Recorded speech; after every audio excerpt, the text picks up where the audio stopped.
Homelessness impacts people in all areas of their lives, really. You know, being homeless is a trauma in itself, not knowing where you're going to go at night, if you're going to get a hot meal, if your things are safe. You don't feel like you're worth anything when you're on the street.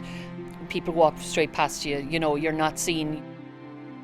So when you move then into a more supported accommodation, then those kind of things start to rebuild and you start to heal from homelessness, you know.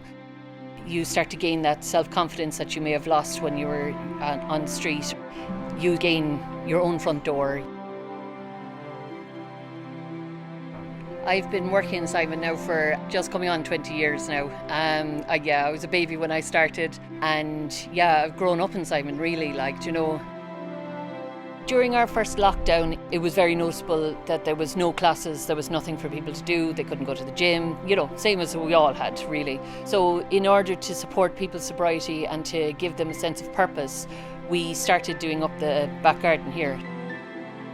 If you'd seen this back garden before we'd started, it was a whole heap of mess, but one of our workers here, Melanie, spearheaded this, and slowly the lads started to become involved. And you could see the pride that people had then as it became more pretty and, it was tended to and that sort of thing. And then we moved on to the front garden, and employment and training became involved. And we were very lucky that we got a horticulturist, Tommy, came in to help us. And he kind of gave us a real kind of sense of rebirth and regrowth and something new and positive to look forward to.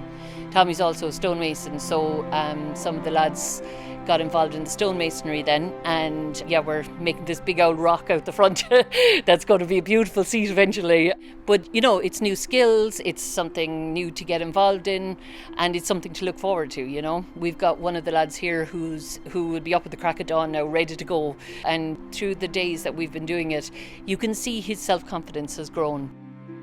In terms of the garden project, I suppose, we worked people's abilities, so you'd have some people digging and pulling up roots out of the ground and weeding and all this sort of stuff, and then you'd have other people who wouldn't be quite as physical, so they would be doing other things like the painting or the sanding down of the fences and that sort of thing.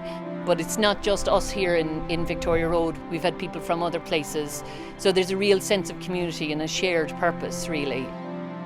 We've wonderful neighbours here in Vic Road who help us out when they can. So then you're not just part of Simon anymore, you're part of the wider community, which involves healing again, because you're coming back into society again then, So that's been amazing.